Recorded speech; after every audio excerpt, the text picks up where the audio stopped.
All right. Um, Good evening, everybody. It is Thursday, April 17th, 2025, 7:01 p.m.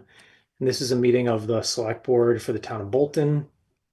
The first item on our agenda is the continuation of a public hearing this is a continuation of street acceptance, Tadmore, on the petition of D. Bruce Wheeler, trustee of Tadmore Realty Trust, to accept the layout um, of Goose Pond Path.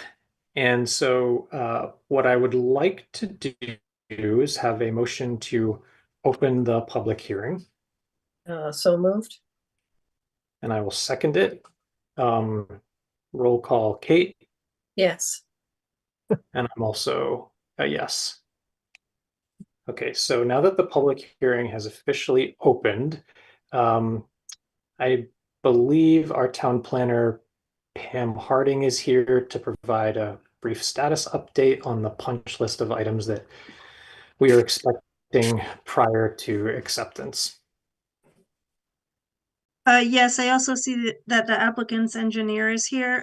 This is for the street layout, so there are still some issues. We're still waiting for revised plans related to the necessary easements required for the drainage system and a small portion of the sidewalk.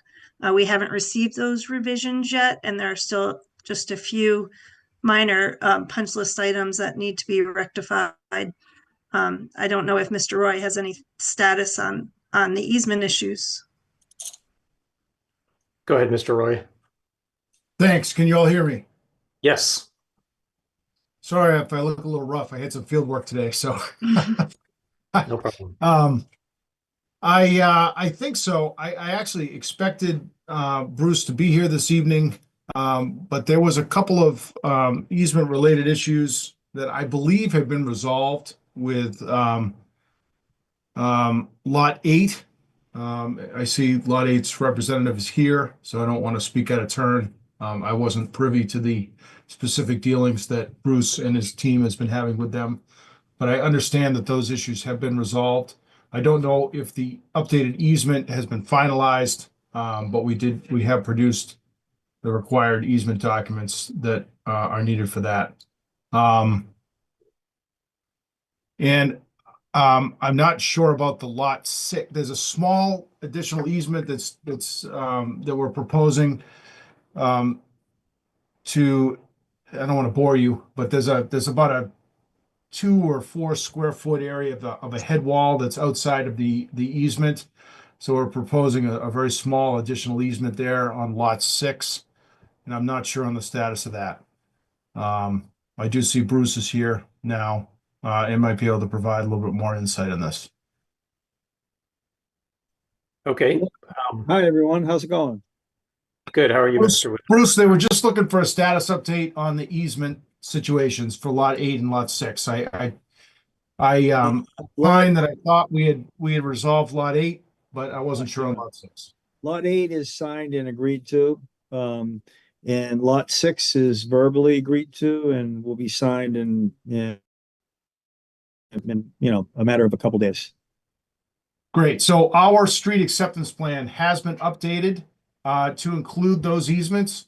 I just hesitated sending it to you, before we had them finalized. So we will have those updated easements on the street acceptance plan that will be in recordable form for you as soon as we have those things, those finalized. Okay. Pam or Marie, can you remind us of the timeline that we're trying to stick to here? Because I know we wanted to have all of these items wrapped up prior to town meeting on May 5th. I don't know that we have a select board meeting scheduled between now and May 5th, or Jenny, I see you nodding. Do we have one on May 1st? You're nodding yes. Okay. Yes, May 1st. Okay. And this item is on the planning board agenda as well, as an FYI for April 30th. So we're hoping to have all items resolved prior to those dates. Yeah, at this point, we do not believe there are any construction related items remaining. It's just now that the easements have been agreed to, that really cleans it up. So we should be able to have updated documents in time for both of those meetings on the 30th with the planning board and the first for you. Okay. So I believe that the procedure for tonight is I'll invite any other public comments before closing the hearing, and then we'll vote. I'm inclined to say that what we should do is have a motion to continue the hearing to May 1st. But before we close and do that, are there any other public comments on this matter? Okay, seeing none, I would entertain a motion to close the hearing. Oh, sorry, You don't want to continue the continue hearing the hearing to May 1st at So 7 p.m. at 7 p.m. So moved. All right, roll call. Kate, Yes. and I'm also a yes. All right, thank you very much. Thank Hopefully you. we can be very brief on the first for you. We Yes. should have all the i's dotted and t's crossed by then. So thank you. Great. Thanks Thank for you your both. time. Thank Really you. appreciate it. All right. Good night. Good night. Okay. Next up on our agenda, we're running a little bit early, but we have a request from Neshoba Valley Pride. It's a two-part request. One is regarding a proclamation, and the other is regarding a walking parade. So I know that we have Lynn Dishler and Mary Compton here, so I would invite them to say a few words on both of those matters. Brian, if I could, just before we start, I just wanted to let everybody know that I do volunteer work for Neshoba Pride with regard to fundraising. I do not hold any offices there, and I have filed a disclosure form with the town clerk. So I don't see a reason that I can't participate in this. Okay. Thank you, Kate. Lynn, Hi, do Lynn. you want to go ahead? Well, thanks, Brian, and Kate. So for the last 4 or 5 years, Bolton has hosted a Pride event on the Common that has been well received and so much participation. If you've ever gone, it's such a joyful event. And we're doing one again this year on May 18th. Normally we do it in June, but we moved it to May because June is a tough month for people to get there. So May 18th is the event, but we're also proposing that the month of June, I have to look at my notes, is the Pride Proclamation, Bolton Pride Month Proclamation for June, that we would like the Select Board to approve. It's a wonderful population, and Bolton supports everyone in the community, so I think it's a wonderful thing for us to do. Okay. Mary, was there anything you wanted to say? No, I just, I'm one of the board members of what is now Neshoba Valley Pride. This will be the 5th year of the event, and it's and we are excited 501c3 designation as an official nonprofit, and we're looking to expand programming past just the Pride Festival that will be held on May 18th. So hopefully we'll continue to get support from the town both during the month of June and going forward with some other events. Okay, well, thank you both. What I'd like to do is I'd first like to discuss and address the walking parade. So just to make sure we're all clear on the facts there. The proposal is to have a walking parade from Emerson School to the Town Common on Sunday, May 18th from 1 p.m. to 1:30 p.m. And that would be just prior to the rally on the Bolton Town Common. So first, am I correct that that is your request? Yes. And then per our procedures, you have sought and approved police approval from Chief Hamburger regarding the parade route. Yes, he felt it Correct. was important that we cross at the Houghton Building, which we plan to do as opposed to crossing at Wattaquatic Hill. So we discussed that. That was the one change. And actually, that happened last year as well, and it was a really good improvement. It's a lot safer. He did approve the safety plan on March 10th. Okay, and then I see in our notes, we also have received an insurance kit. Yes. And that the event on the Common has already received approval from the Parks and Recreation Commission back in March. Yes. Okay. So I think with respect to the parade request, we have everything that we typically need in order. I don't know if there are any questions from you, Kate, or any questions or comments from anybody tuning in regarding the parade request. I'm fine. Okay. Is there a motion to approve the request for the walking parade? I will make a motion to approve the walking parade from Emerson to the Town Common on Sunday, May 18th from 1 to 1:30 p.m. And I will second that. Roll call, Yes. Kate. And I'm also a yes. Okay, and then with respect to the proclamation, I'm just going through our packet. Just wanted to share a couple of things. I am going to read the text of the draft proclamation. But before I do that, I just wanted to acknowledge that as a member of the select board, I have received comments and input from other members of the community regarding such proclamations. I've received some comments sort of questioning it and whether it's appropriate for the select board. I've also received a lot of comments on the other side in support of it.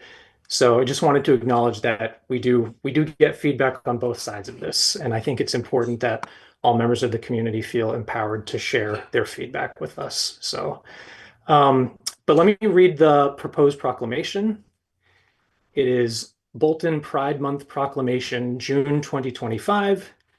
Whereas the month of June marks the annual celebration throughout the United States of LGBTQ Pride Month, and whereas the month of June was chosen to commemorate the dedication and bravery of those who led the 1969 uprising at Stonewall Tavern in Greenwich Village, which sparked the modern LGBTQ liberation movement, and whereas the town of Bolton believes in working together with all of the members of our community to provide safety, dignity, and a welcoming environment for our residents and visitors. And whereas Bolton recognizes and values the contribution that each and every resident makes to work, recreation, and civic life in our town. And whereas LGBTQ members of our town are full and participating members of our community. And whereas LGBTQ youth are at especially high risk of experiencing discrimination, mistreatment, and violence, and have increased suicide rates. And the town therefore is committed to ensuring that they are safe, valued, and supported. Now, therefore, be it resolved that June 2025 be declared Pride Month in the town of Bolton. So that is the text of the proposed proclamation. Any comments or questions from you, Kate? No. Any comments or questions from members of the public? Okay, is there a motion to approve this proclamation?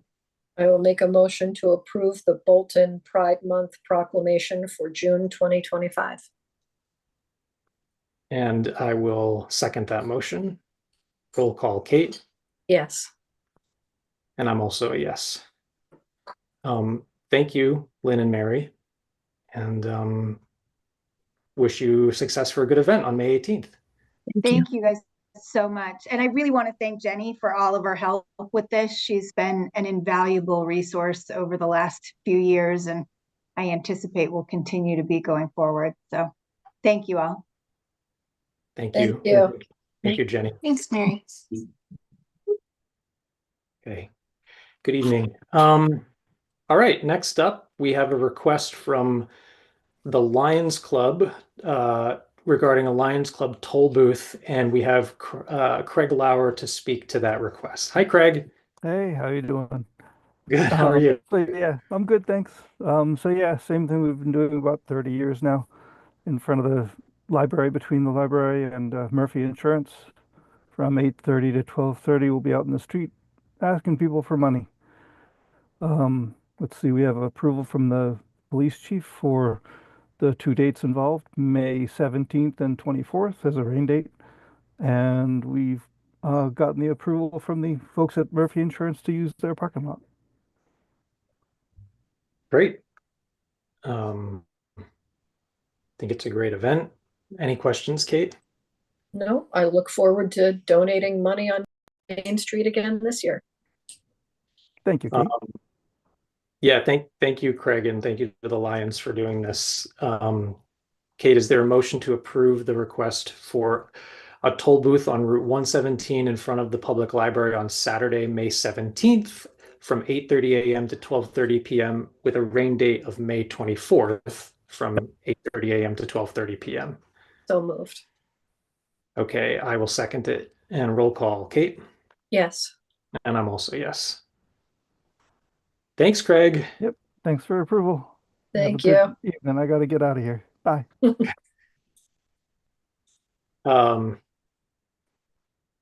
Great. Next, we have review of fees to consider a fee change recommendations for Zoning Board of Appeals. And I think I'll turn it over to Marie, our town administrator for this one, or Pam. There you are. Hi, Pam. Or Pam. Yeah. This is actually one of the next phases of the department-wide fee review, and Pam had shepherded this through the ZBA. There was a letter included in the packet of a comparison basis, and the ZBA, as an appointed board, seeks the select board's approval. And ergo, then following that, they would update their rules and regulations should the board approve the fee increase. This is restricted to two areas: the application fee for special permits and variances, increasing $50 to $150, and the application fee for an administrative appeal, increasing $100 from $50 to $150. Turning. Pam, did you have anything to add? No, Marie covered everything. It was advised we review our fees every 2 years just to ensure we keep them comparable to other communities for similar applications, and they've fallen behind in these two areas. The other categories seemed comparable. Yep. And just for anybody that may be curious, Pam and Marie were very kind to provide a breakdown for a number of comparable communities about what they currently charge for special permits and administrative appeals. And it's clear that Bolton had fallen behind where other communities are in this regard. So although it's an increase, I think it is a warranted increase in those fees. Kate, did you have any comments or questions? No, I think it's an appropriate thing, and I'm glad to hear it's going to be reviewed every 2 years just to make sure we're staying on top of it. Great. Well, thank you both. I guess we need a motion. I'll make a motion to approve the fee change recommendations from the Zoning Board of Appeals. And I will second that. Roll call. Kate? Yes. And I'm also a yes. Thank you. Thank you, Pam. Pam. Thank you, Marie. Okay. So the next item on our agenda, we're actually about 10 minutes early for. We have another public hearing. This is a dog public hearing, and I'm looking to Jenny just to see whether it looks like we have everybody who was planning to attend. Since we're 10 minutes early, we may actually still be waiting on a few folks. Yeah, and we can't start before the time that was posted for the hearing, so we might want to jump to a later agenda item that we could Yep. at least begin with. Great. So, Marie, is it okay if we delve into the That Town would be administrator fine. report? That would be fine. And if I could just share. I could share.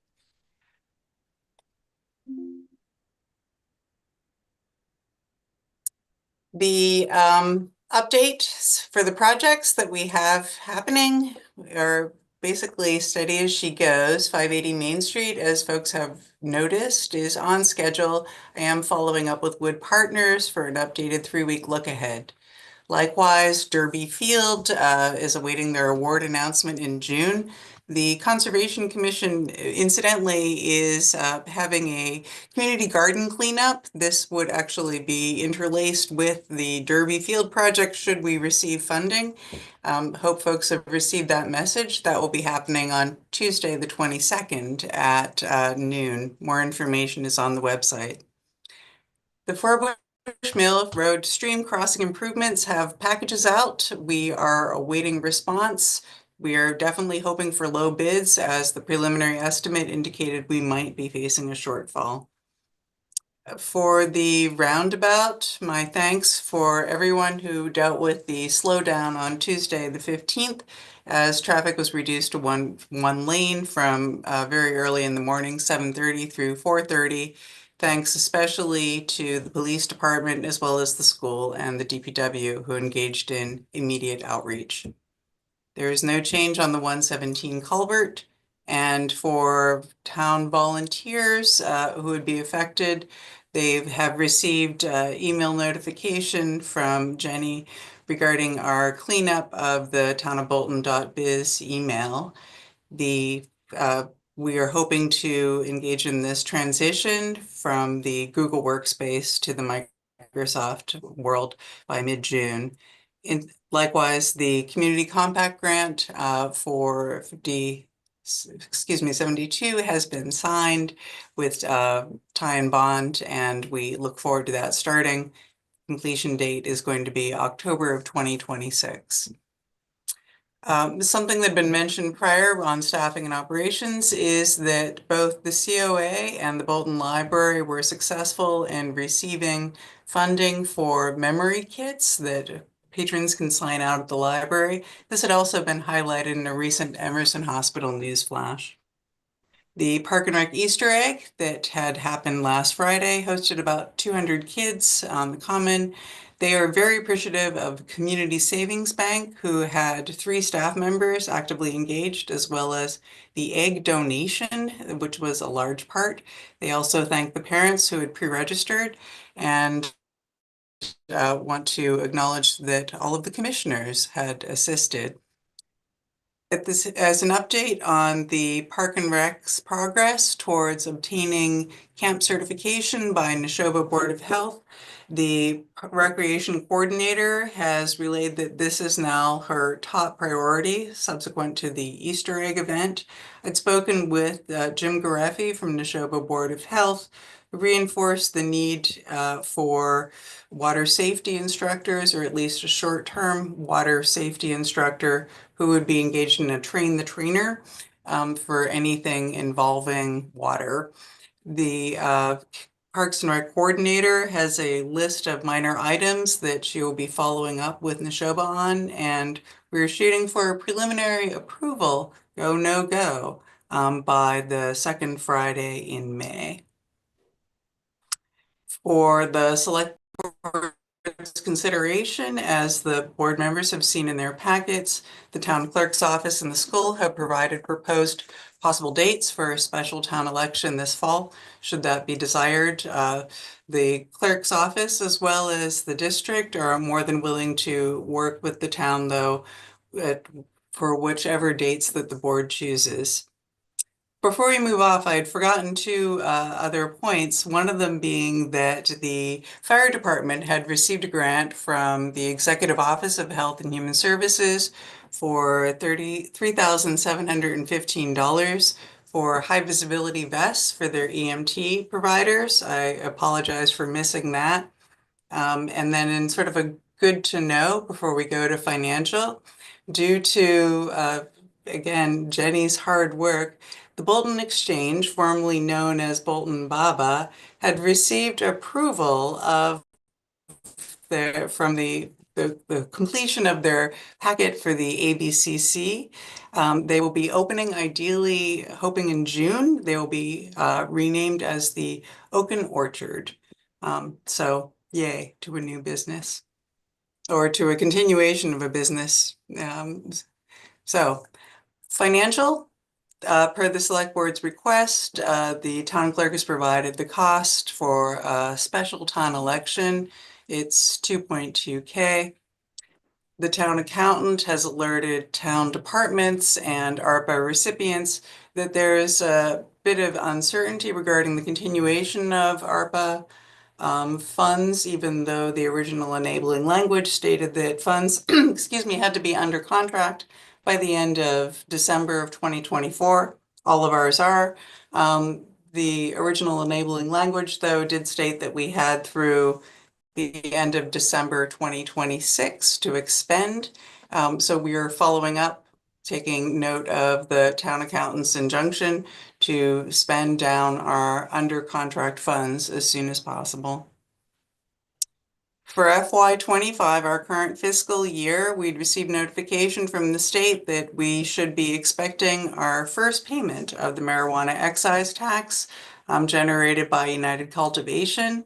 Based on their actuals and my communication with Mr. Spangler, we're projecting approximately $14.2 thousand for the period from September through March.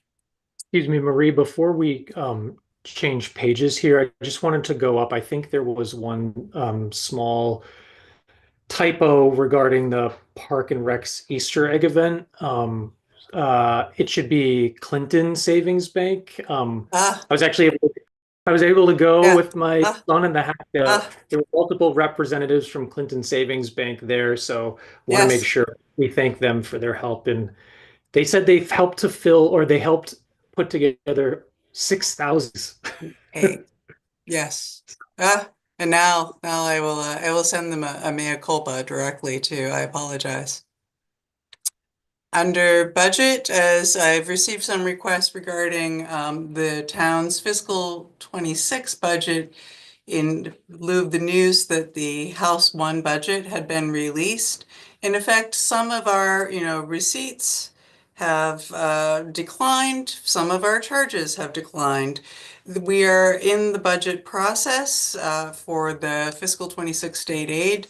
We'll expect these minor variations, and hopefully the conference committee budget will be set before July 1, but I'm not entirely hopeful.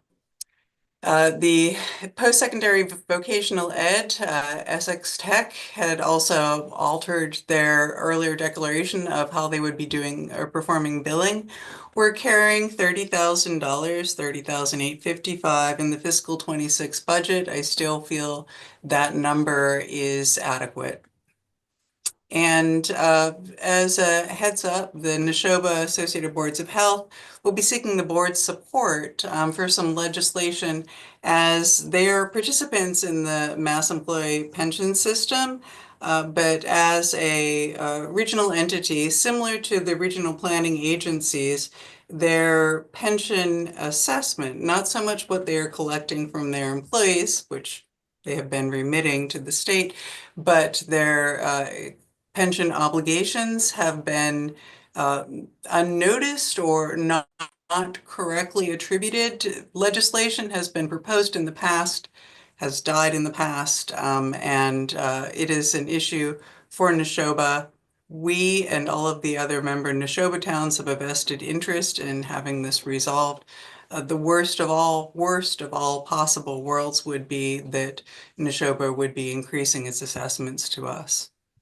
And the Board of Health is our last outstanding fee department. They'll be broaching that topic at their next meeting on Tuesday. Great, thank you. And you wrapped up basically just on time, but I did have a quick question going back to the item regarding the Bolton Exchange. Could you just say, or you or Jenny just chime in on what the next step is there? I'm happy to take that if you want, Marie. So basically back in the fall, we had a public hearing, if you recall, and approved an application for a transfer of a license from Bolton Baba to the Bolton Exchange. At that time, it was approved by the board. It was submitted to the ABCC, but there were a couple of pieces of documentation from the prior owner that they were not able to get together. And it was pretty complicated for the Bolton Exchange. They've been working on it for months since. And finally, they were able to get the last two documents the very last day of the tax season. And we got it over to the ABCC and we received confirmation that their application is complete, not necessarily an approval, but it's moved over into the investigators office and it's being reviewed right now. As soon as it is approved by the ABCC, they'll let us know, and then it will appear back on one of your agendas to issue the license. And hopefully that'll happen in May, possibly in June, but they are planning to open up at the end of June. Great, thank you for that. And thank you, You're Marie, welcome. for your town administrator report. Since we are now at 7:31, I think it's appropriate for us to backtrack to our public hearing. And just give me one moment.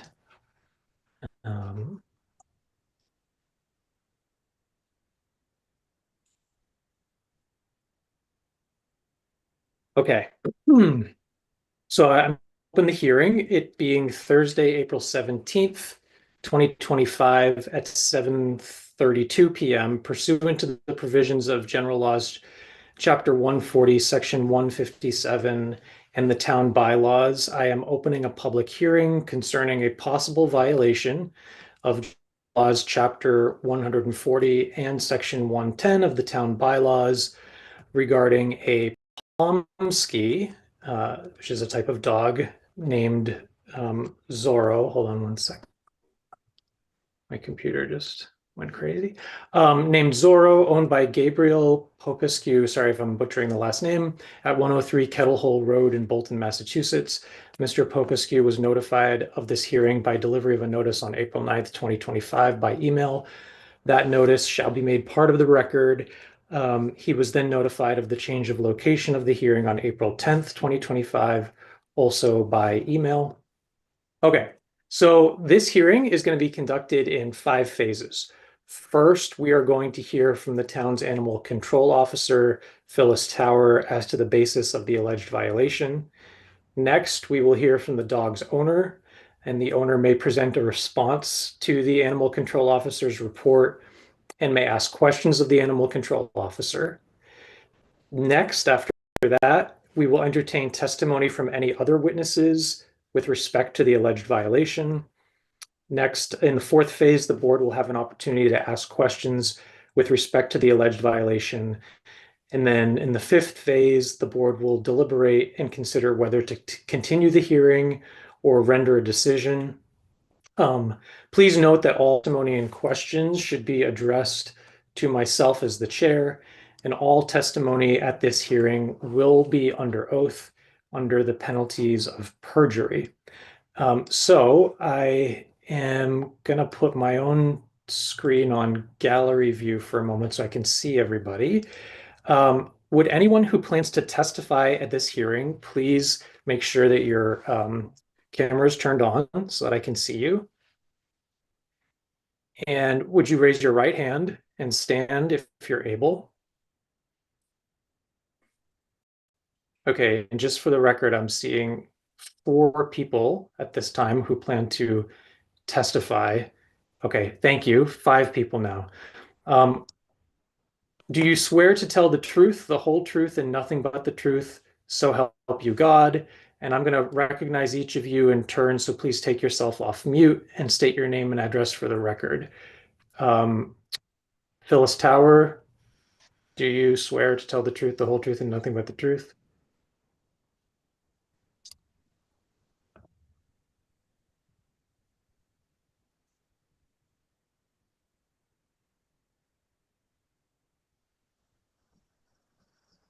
We'll come back to you, Phyllis. Samantha Fantana. I'm at 1173 Main Street here in Bolton. Okay, and you said you were couldn't hear you at the beginning. Did you say I do? Yes, I do. Great. Mr. Popescu. I do. Sorry, and could you say your full name and your address, please? It's Gabriel Popescu. I'm at 103 Kettle Hall Road Great. Thank in you. Bolton, Massachusetts. Great. And I do. thank you. Andrew, if you could unmute yourself. Yeah, my name is Andrew Shanuda. I'm at 95 Kettle Hole Road, Bolton. I do. Great. Thank you. And Ms. Martinez. My name is Brenda Martinez. I live at 81 Liberty Square Road in Boxborough, Massachusetts. Great. And then Phyllis.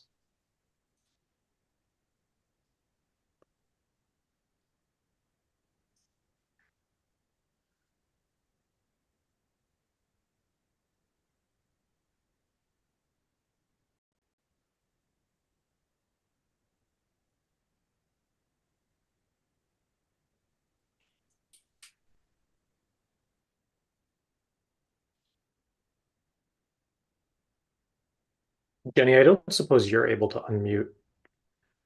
No. I am not. I'm only able to request that people unmute. I have sent a couple of requests, but I'm not sure if Phyllis is receiving them.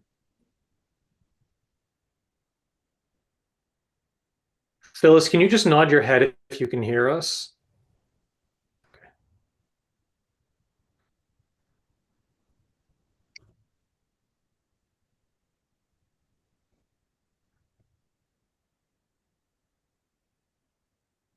You may need to leave and then try rejoining. Are you able to hear me? Yes. Okay, I went to a phone instead of the iPad. I apologize. The answer to your question is yes. Okay, great. No problem. Thank you. And sorry, folks, for the technical difficulties. Okay, so I would ask for the animal control officer to please come forward and present the complaint concerning the alleged violations. And I would just ask that everybody else please stay on mute for the time being. So go ahead whenever you're ready. Okay, I have a short statement. On March 16, 2025, I was asked by Neshoba Dispatch to return a call to Samantha Fantana of 1173 Main Street in regards to her dog being attacked while out on a walk and being leashed. The attacking dog came out of 103 Kettle Hole. It was described that she was walking her dog on leash on Kettle Hole when the dog at 103 Kettle Hole came off the property into the street and was growling and barking. Her dog was bit at that time. There was no owner in sight. Mrs. Fantana started to yell and eventually the dog went back to the yard. I phoned the owner of 103 Kettle Hole, who said he had heard somebody out in the street screaming, called his dog back and was not aware that there had been, that the dog had bitten anyone. I told him there would be a quarantine because I received a photo with blood on the dog's leg. This was also confirmed when Mrs. Fantana brought her dog to the veterinarian.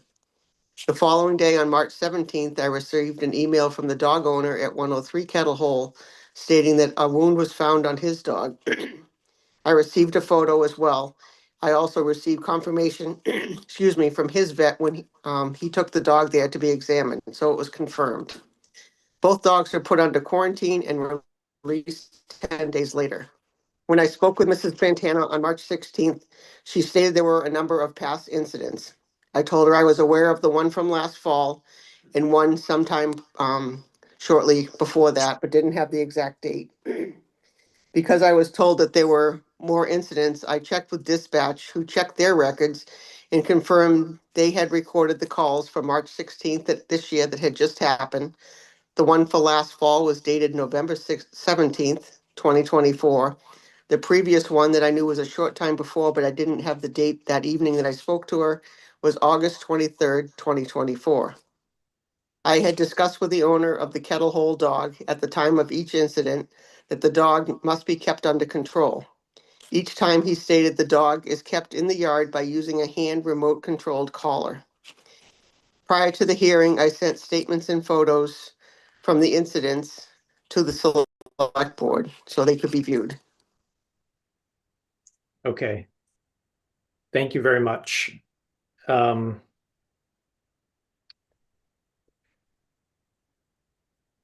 Kate, while we have Phyllis at the moment, did you have any clarifying questions for her regarding the specific violations? No, I read the report and I heard your oral report, so thank you for that. You're welcome. And as part of our deliberation later on, just at this point, do you have any recommendations regarding how to potentially remedy the dog's behavior? You're asking me? Yes. Okay. I looked at the chapter 140, section 157 choices. I can make a recommendation, and of course, you know, it's ultimately up to you what to decide. I see two choices. A pen or a run can be built, and it has to have a floor and a roof. If it does not have a floor, it has to be buried 2 feet in the ground. That is a choice that is given on the from the state choices. Those, if that's not built, there is a section that says that the dog can have a 3-foot leash that has a 300-pound tensile strength and wear a muzzle. That's for when the dog's off the property. I don't know if that could possibly be changed for when the dog is on the property, and it would need to be walked with a competent adult that can hold the dog. So either a pen or a run type situation or some kind of a leash and muzzle situation. Okay. Before we hear from the owner, I did have a couple clarifying questions just based on some of the materials that we had reviewed.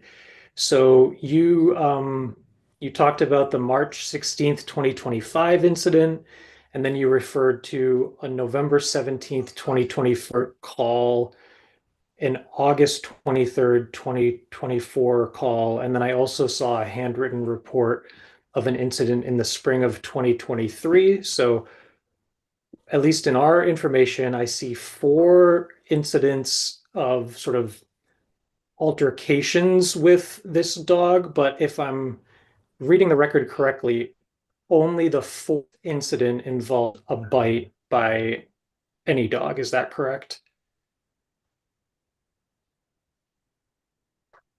As far as you know, Phyllis?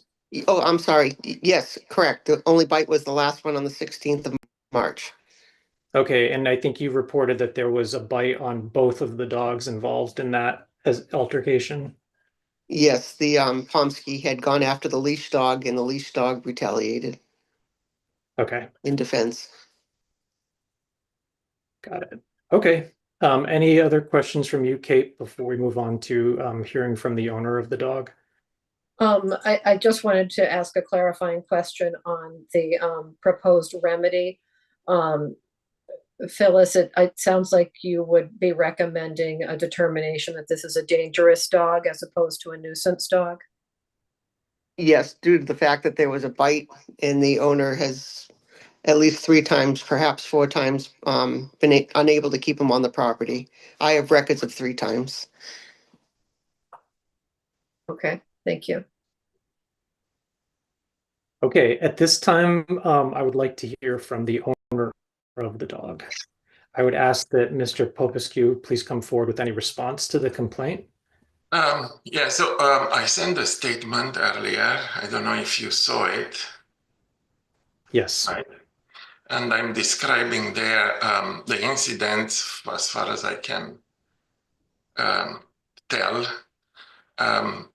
So the first incident, my wife was there, and she's the female owner in the complaint. So the female was, there was no extraordinary behavior. There was no behavior which was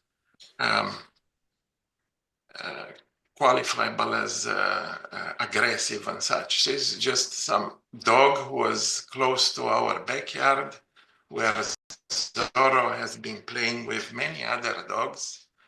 And it was like a socialization episode. Yet Miss Fontana, which I didn't know until very recently from this complaint, chose to scream and live in anger, let's say. Now, that was, I'm sorry about that. So I'm always thinking that it's something which we should not ever get to,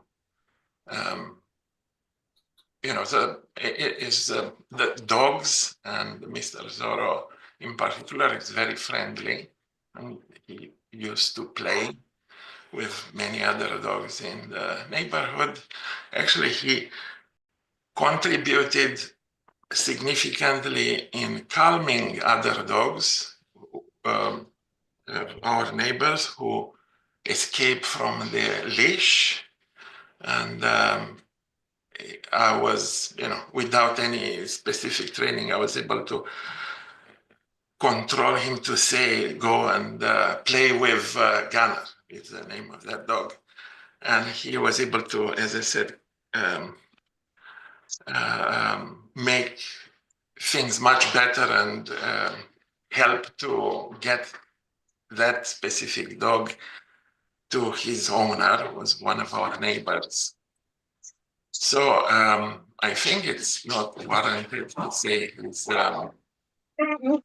dangerous. Now, let's say another episode which is brought here was September 23rd. So I was with Zorro outside, having some things to do with the landscape. And I heard some screaming. It was 30 yards away, at least. And I saw somebody who later I understand is Mrs. Fontana. She was screaming. I couldn't understand very well. At some point, I took Zorro by the collar, and I was thinking she's going to come and we can talk and maybe socialize the dogs. But that didn't happen. She turned and left, and turns out that she also made the complaint. When in November, I was on the Kettle Hall Trail, actually, and I noticed somebody who turns out is Mr. Fontana was Mrs. Fontana's husband. As I said, somebody I didn't know, somebody with a dog, and I said, good morning. They passed by. I said, good morning again. I thought he didn't hear me. And then,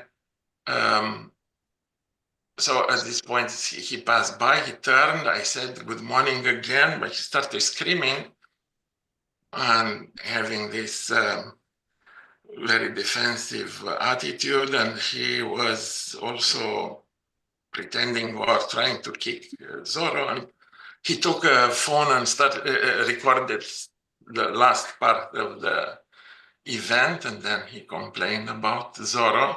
I'm sorry about all this happening. So my intention was, so it was me who insisted I would introduce myself and Zorro because, as I said, somebody who was in the neighborhood and he was not, I didn't know them, and I was thinking this is actually what I did with everybody else with dogs in the neighborhood. So on March 16th, I was with Zorro outside. It was dark. I couldn't see very well. Again, I was trying, I saw some movement, and I said, okay, let's say good evening. And Zorro moved towards the line of our property, and I heard screaming. And turns out it was Miss Fontana. And so I could retrieve Zorro. Zorro had a bite, as you know. So my final statement would be that Zorro is very friendly. He's not a dangerous dog or a vicious dog, as it was allegedly accused. of being. So what I see is I think a mishandling, or I don't think Miss Fontana or her husband meant to create this type of aggressive behavior. But from what I know as a dog owner, as somebody who actually couldn't get a dog without having to go through some education with the people who sold us the dog and such. And as I can see in literature, so this screaming, handling the leash, the aggressive behavior of owner, for example, is inducing aggressivity in the dogs participating in the scene. So I would like to, so this is, I think, a unique situation. I presented my proposal to have the dogs socialized, and maybe also the owners, because also the female owner would rather not be known as a female owner, but but besides that, the Fontanas, I understand, did not decline the proposal. I took some measures. So I'm not taking the dog out on the street anymore, where we are keeping him in the other side of the property, and we are going to a park for socializing with other dogs. And also is planning to install a fence, electronic fence around the property, and which I understand is very effective from one of our neighbors. What can I say? So I hope you saw my my statement, and as long as since we are talking about the legislation or the regulation in section 157, so the dog being teased or provoked, I don't think can be treated as a dangerous dog. So I do not agree that Zorro is dangerous, and I think we have a number of statements supporting that. Well, I was thinking to do some training myself and Zorro. Also, as I said, I was planning to add fence. So please let me know if I need to add any clarification. Okay, thank you for that. And again, a reminder, thank you to please mute if you're not speaking at the moment. Kate, we'll have an opportunity to ask some further follow-up questions, Mr. Popescu, but Kate, did you have any clarifying questions at this time? No, thank you. Okay. So at this point, I would ask that anyone else who would like to be heard on this matter, please raise your hand and I'll call on you. I will start with Samantha Fontana. So yes, I'm the one who filed the complaint. And I can't speak to Zorro's behavior with other dogs. What I can speak to is Zorro's behavior with two dogs that have been in my ownership. The first one is the spring 2023 interaction, which it sounds like wasn't documented on the town side, but I do definitely recall calling. This was a while ago, however. And at that point, I had an 8-month-old Doodle living with my family, and I was out walking him. And this was the first encounter I had had with a dog with Zorro. In the past, as a walker, I've had encounters with Zorro. He came up to my dog. There was no owner in sight in all of these situations. Initially, the owner was not immediately available. The dog was not leashed. There wasn't an owner within arm's reach of the dog. A dog showed up unaccompanied. And in each situation started with charging, snarling, and teeth baring, which I do not view as friendly dog behavior.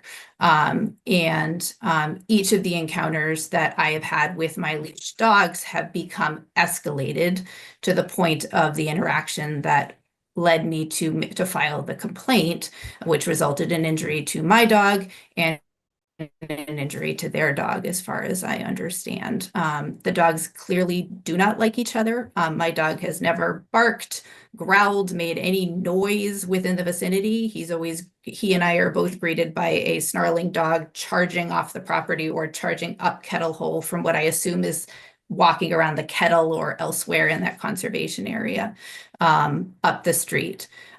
I scream because there's nobody around and I need somebody to come get that dog. So I'm looking to get somebody's attention at that point. I have no interest in these two dogs meeting or playing. They clearly don't like each other at this point, and I think the escalation in the behavior to the point of injury to both of them is a testament to that. And I don't think that's the solution in this case. I called animal control following each of these situations in hopes that Mr. Popescu and his wife would walk their dog on a leash, which would have avoided every single one of these interactions. And instead, we've continued to have these interactions to the point that I'm terrified to walk beyond a certain point on a public street with my dog, which isn't fair. I have every right to be on that street, to feel safe, and to feel confident that I'm not going to have an interaction with a dog I shouldn't have to have an interaction with because the owners don't have control over him. If he plays well with other dogs, that's wonderful for him and the rest of the dogs, but I don't think it has any bearing on the situation at hand. Thank you. Clarifying question. When you said that you have been walking, was it just the one Doodle or another dog that you have also in your care? The Doodle, it was the first interaction, and it's the other 3 interactions have been with my current dog. Okay. And yeah. Have those dogs all been leashed when you're walking them? I always leash my dog. I walk twice a day on Kettle Hole, and anybody who drives down that road with any regularity will always see me with my dog on a leash. And I'm always on the road. He's not walking on Mr. Popescu's property or anything of that sort in each of these situations. At least 3 of them, I've been even across the street from his property. I have always been close to this dog's property, and I think that might be part of the issue at hand. For some reason, he seems threatened by us being close by. I've never run into him elsewhere, but it's always close to the property. Twice he came off of his property, and twice he came unaccompanied up the road from what I was assuming was a walk with the owners and ran ahead to come at me and my dog. I see. And if I might say about the last interaction between the 2 dogs, I know enough not to put my hands between the 2 of them. But if a similar interaction would happen with a different person who tried to separate them, that's how people get bitten in the middle of these dog interactions as well. Thank you. Kate, any questions? Is this our last chance to ask questions, or is? No, I mean, I think Ms. Fantana will stick around through the rest of the hearing. No, I'm fine right now. Thank you. Okay. Any other folks who would like to be heard on this matter? I'm just going to call on you in the order I see your hand going up. So Brenda Martinez, please unmute yourself.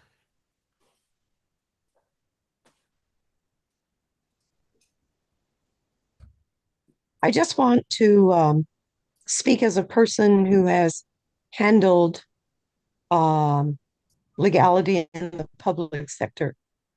There's number one, you have got to be careful to use the word dangerous if you are the people who are supposed to be deciding whether this dog is dangerous. You can't use that word. It shows a lack of openness. I'm sitting here, and of course, the internet is readily available, and I'm looking at the dangerousness. Clearly, 3 incidents in 3 years hardly leaps to the level of dangerousness. I will speak to my personal interaction with the dog, and I'm hoping that he is going to be treated fairly, because so far, from a legal standpoint, I've been very disappointed in what I've seen. I used to be deputy commissioner for the city of Boston, so that's my knowledge for 5 years. So these are obviously much bigger things that we had to decide than Bolton, but I just want to be clear because I see Mr. Zorro as my friend. I see Gabriel as also my friend. So my experience is that my husband has dementia. He had to have 2 brain surgeries because he fell, and he's in a nursing home in Marlboro Hills. Because of a traumatic situation, I don't drive.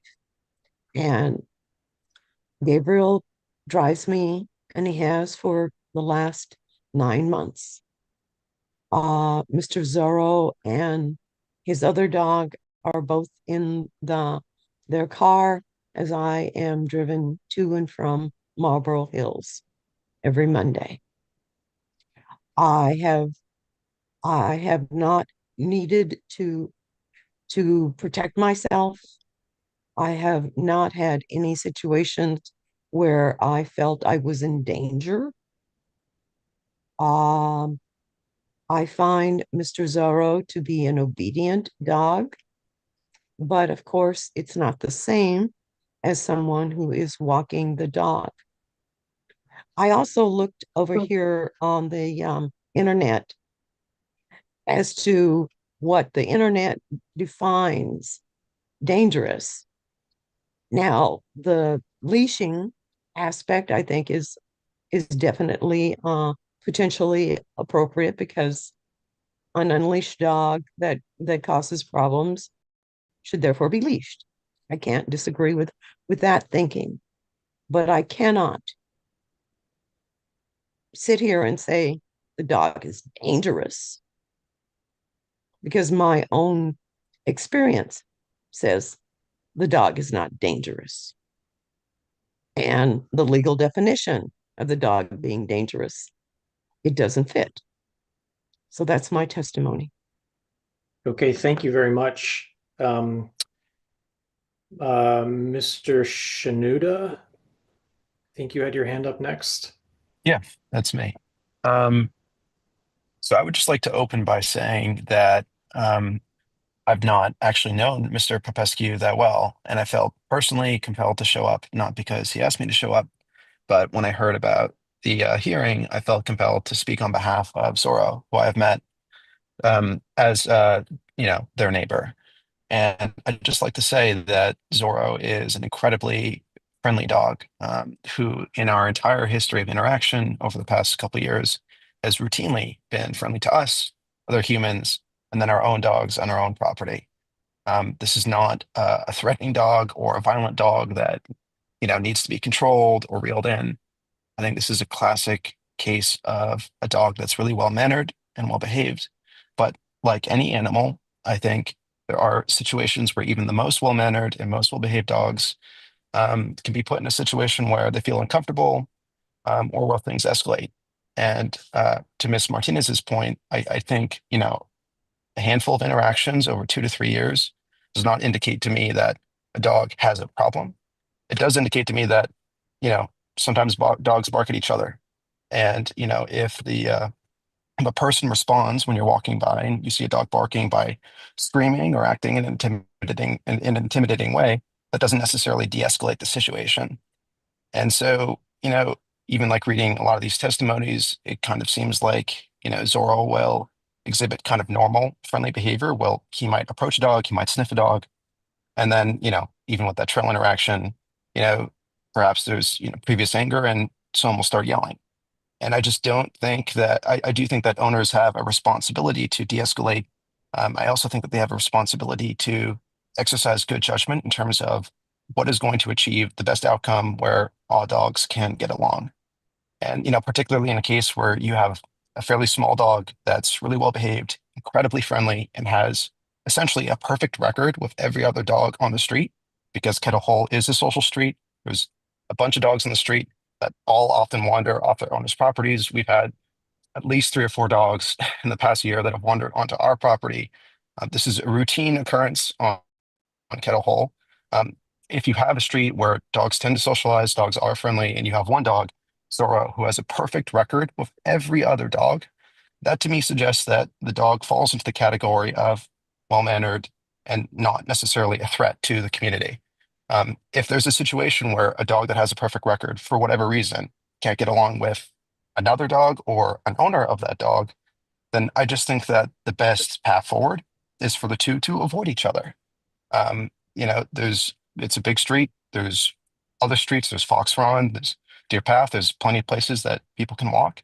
And I don't think screaming is necessarily the best way to navigate a situation if a dog barks, because sometimes dogs bark, even the friendliest dogs bark. And so that's what I would say. Again, I don't actually have, a personal relationship with Mr. Pospescu. I just know the dog. I know the dog's incredibly friendly. We've literally never had an issue, and we're their next door neighbors. I see the dog all the time. This is not a dangerous dog. So that's, I guess, all I wanted to say. Okay, thank you very much. And then I believe Linda Wood, you had also indicated you wanted to offer testimony. And can you just remind us your name and address for the record? Okay. Good evening. My name is Linda Wood. My address is 418 Wattaquatic Hill Road in Bolton.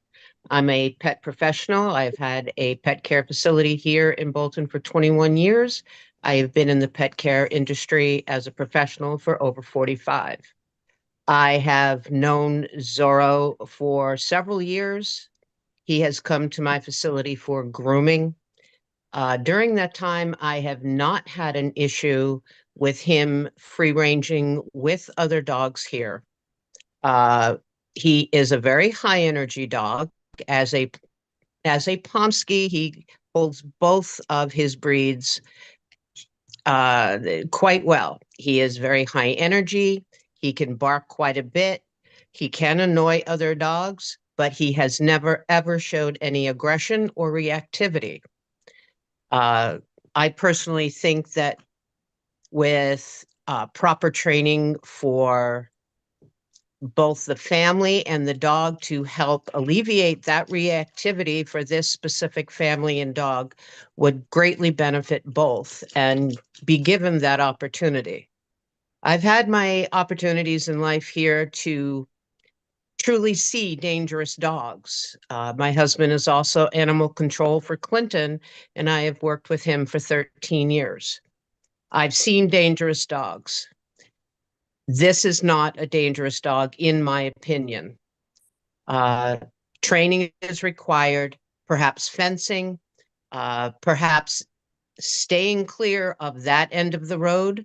I know that both families have a right to walk the road. They pay for it, their taxes pay for it. But I think giving breathing room on both ends of this would be a good idea. Again, I have found Zorro to be a good dog here amongst other dogs, and perhaps it was a situational issue those several times that things occurred with the other family. That's Thank it. you. Thank you. Excuse me, before you unmute, and I apologize because we were having some technical challenges when we were swearing everybody in. I don't have a record. I forget whether I could see whether you swore in at the beginning. So what I'd like to ask you to do at this time is to just raise your right hand and swear that the testimony that you just delivered was true and accurate testimony and nothing but the truth, so help you God? I do swear. Okay, thank you very much. Kate, did you have any clarifying questions for Linda Wood? I do not. May Okay. I ask a question? Is it you and Kate who are going to be the deciders of what happens to Mr. Zorro?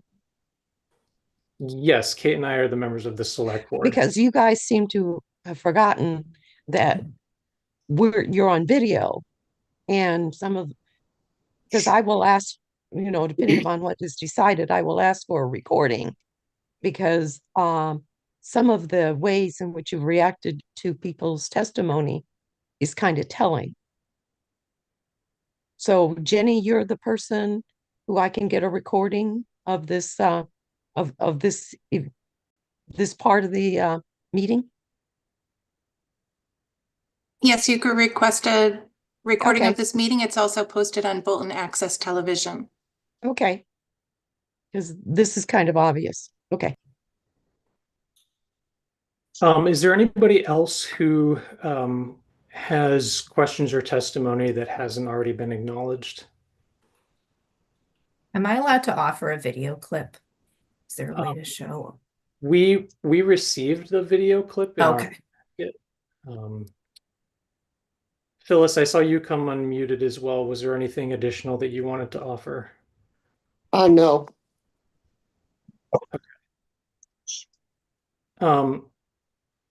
And then Kate, any final questions from you for anybody?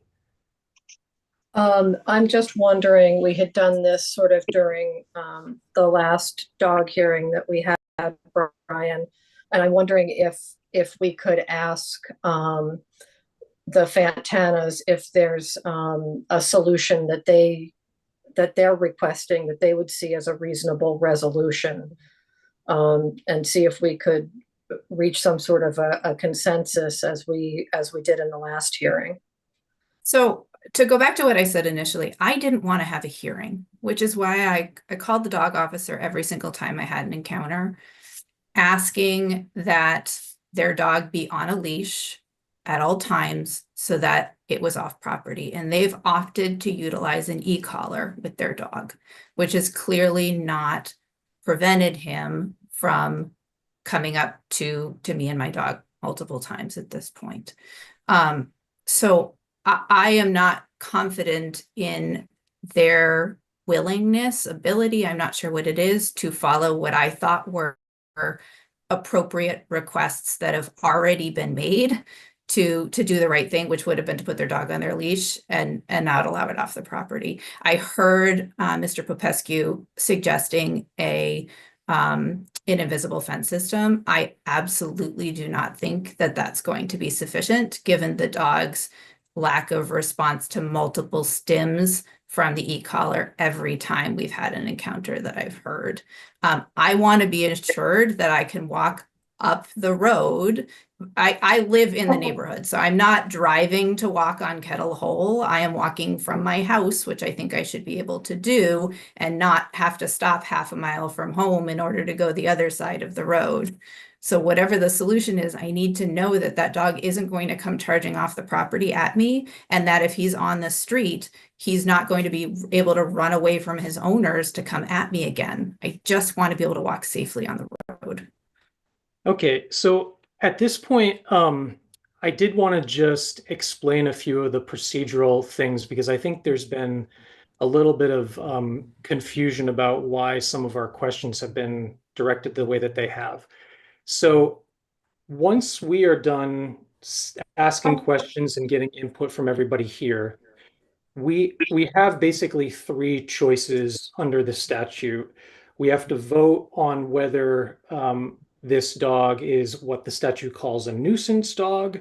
We have to vote on whether the dog is what the statute calls a dangerous dog, or we vote on whether to dismiss the complaint. And so I think that if there's been references to a dangerous dog, it has been in the context of knowing that that's a statutory determination that we may have to make, not a pre-conclusion that the dog is a dangerous dog. So I just want to clarify that. Now, under the statute, if there's a finding of a dangerous dog, the statute prescribes specific types of remedial actions that the select board, quote unquote, shall consider. If the dog is found to be a nuisance dog, there is a wide variety of remedial actions that we can consider. So there's a lot more flexibility in that circumstance. And so I do have some questions before we close the hearing and before Kate and I actually deliberate and vote. I do have some questions for both Ms. Fantana and Mr. Popescu around different types of remedial actions and how they both sit with each of you. So if I'm summarizing what I heard from Ms. Fantana, she has a concern that Zorro be within the owner's control when she is walking her dog through the neighborhood. And that would include that the dog doesn't get off the property and come onto the street. And also that if, Mr. Popescu is walking Zorro, that Zorro is also within your control and doesn't sort of come and charge ahead. So let me just ask Ms. Fantana, is that an accurate depiction of what you just said? Yes, assurance that it's not, this cannot happen again. Yeah. And so for example, if the Popescus always had Zorro on a leash when they were walking him and within their control, that would be satisfactory from your perspective. At this point, I would respectfully request the addition of a muzzle because of the bite incident that happened. And because he's been asked multiple times to have his dog on a leash and he has ignored that request from the dog officer. And I am where I am right now, having to do this and pull everybody out and have all this discomfort. Okay. And how about you, Mr. Popescu? Well, as I said, I'm aware that Zorro, with the double coat, had some problems reacting to the electronic collar, but we can remediate that. So the electronic fence, and we have an example with our neighbors, is very effective, and people who are installing it also adjust the parameters so the dog is responding, so I can do that. So I'm willing to avoid coming out on the street if Mrs. Fontana requests that, so we don't meet with our dogs. As of now, I'm not going outside on the street with Zorro anymore. As I mentioned in my statement, I'm keeping him on the other side of the property. So when we said backyard, that is the part of the property which has frontage and where Zorro has played with other dogs, just because the space is appropriate for that, so he can stay on the other side of the property. And with that electronic fence, which is being installed and adjusted by some professionals, will be enough to keep him on the property. Also, again, I'm desolated that this happened. My intention was always to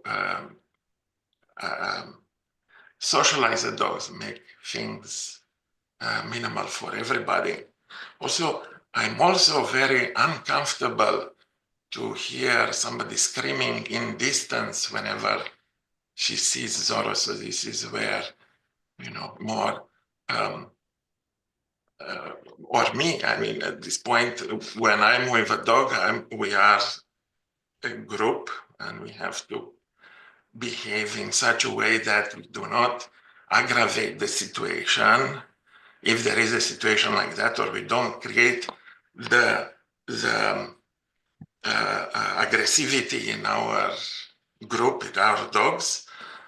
in this case, and as I said, screaming and all sorts of other things doesn't help. Actually, it's the other way around, is creating the aggressivity. But I'm willing to keep away if that is amenable. I don't think Zorro needs a muzzle at this point. And I mean, the dogs, I don't know who beat who first or second or whatever, but you know, the muzzling probably is excessive at this point also. So as I said, what I'm planning to do is keeping Zorro away. I'm not going to walk with him on the road unless, you know, exceptional situations. Then we are going to go to a certain park where Zorro has friends and he enjoys socializing with other dogs. Another thing would be if Miss Fontana can let me know when she's coming, and I make sure we are not outside any of us. That would be, you know, anything I can do to eliminate this situation if we cannot, you know, socialize better. Thank you. And then there's just brief additional comments. First from you, Mr. Shanuda.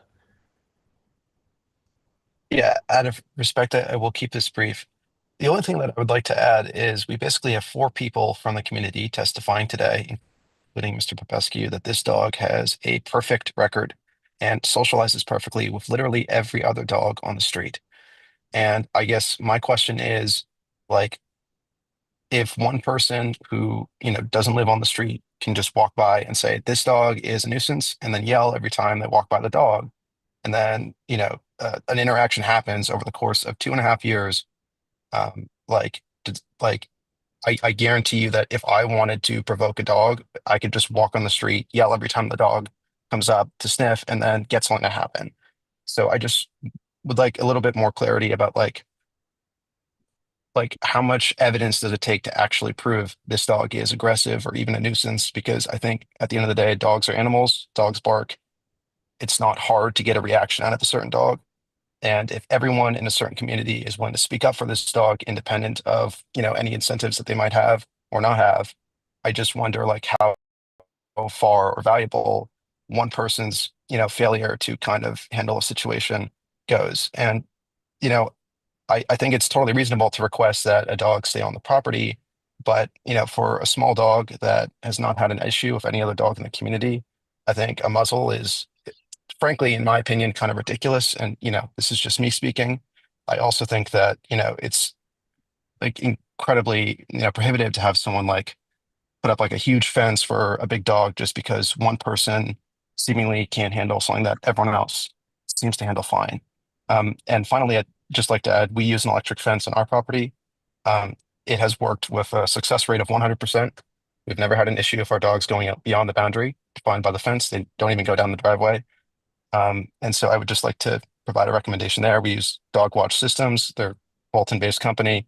It's worked 100%. So that's all I'd like to say. Okay, thank you. And then Ms. Martinez. Okay, I would like the animal control officer to speak because I'm looking at the Massachusetts statute for requiring a dog to have a muzzle. And it seems that nothing that has been said today has even comes close to that. So if your animal control person could speak, since they know the statute and I'm only sitting here reading it and he has actual knowledge. Yeah, so actually what'll happen is when we close the hearing and Kate and I move into deliberations, we also have all of those statutes before us, as well as a specific Town of Bolton bylaw that we will be discussing. So I don't think we actually need Phyllis Towers' input on that because we have those requirements in front of us as well. So, Kate, unless you have any further questions. This is supposed to be an open hearing, so what's the I didn't realize that there was a Bolton statute that applies to an animal beyond just what Massachusetts state law is. What is that Bolton statute? Mr. Chair, if I may, we should just be taking factual evidence from these witnesses. Yes. So we. Oh, so I shouldn't ask you questions like what I should ask the owner to ask you? Ms. Martinez, you're out of order. We can take factual testimony. The parties are allowed to have legal representation. You are not the legal representative for either party. So thank you. But to answer your question, Bolton has a bylaw. It's chapter 110 chapter 110 in our town bylaws regarding dogs and kennels, and it includes definitions of prohibited conduct, which we'll be looking at as well. So Kate, at this point, I did have one more question for the dog owner, please, which is whether he is considering or would consider erecting a physical barrier fence to give Zorro an area within his property where he could run and play and be contained. Well, sure, but I think the description which says has completely enclosed with a top, with a roof and all that, I think it's also excessive. I understand that. My question is whether you would be willing to erect any sort of physical barrier type fence, not necessarily the enclosure that was talked about earlier, but whether you would be agreeable to putting in, a regular wooden or vinyl fence that would give a contained area for Zorro. Well, I could consider that, but if you don't mind, I would like to try the electric fence. My neighbor has success for, I don't know, maybe more than a year or so. And that because the people who are the company installing it is providing also all the elements. I looked into it actually before this hearing, and then they adjust the parameters of the enclosure such that the dog is going to react as expected. Yes, sir. Thank you. I appreciate. Yes, I would like to try that. I really just want. I really would just like an answer as to whether you are willing to erect a physical fence for a containment area or not. Sure, if that's no other solution, as I said, I would like to try first, if you don't mind, the other solution. Okay, thank you. Less intrusive, if it's possible. Understood. Okay, at this point, sorry, Ms. Fantana, you had one last piece of testimony. Yeah, there's been a lot of comment about my decision to scream when the dogs have interacted. And I wanted to clarify, I am not yelling every time I see Zorro or anytime Zorro barks. I am yelling because there's an uncontrolled interaction between my dog and Zorro in that moment and no owner present, which is why I have done that. I also, because people have suggested that my screaming has exacerbated the situation, want to offer an alternative option, which is that the choice to utilize an e-collar means that my dog is now associated with Zorro being shocked with increasing levels in order to be called off. And I am concerned about the potential that use of an invisible fence will create a similar association between not just my dog, but other dogs, that if they see and they get close, they get shocked. So, I would advocate for a physical fence for that reason and the reason I stated before, rather than an invisible fence. Right. If I may add to that. So the screaming happened in unnecessary circumstances. He went far away. There was no interaction before the screaming, actually. But that aside, the area where Zorro will be confined will not be the property side which has frontage to the road. And if that makes sense. So there will be on the other side of the property where there is no road or possibility of interaction. I see.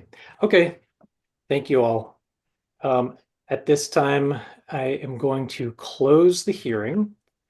And now it's up to the board to deliberate. And again, basically we have three choices. We can dismiss the complaint if the accused behavior is either excused or unsupported by the facts. We can make a finding that Zorro is a nuisance, or a finding that Zorro is dangerous. I thought it may be helpful just to tee up a couple of the things in terms of the language that we see in the statute.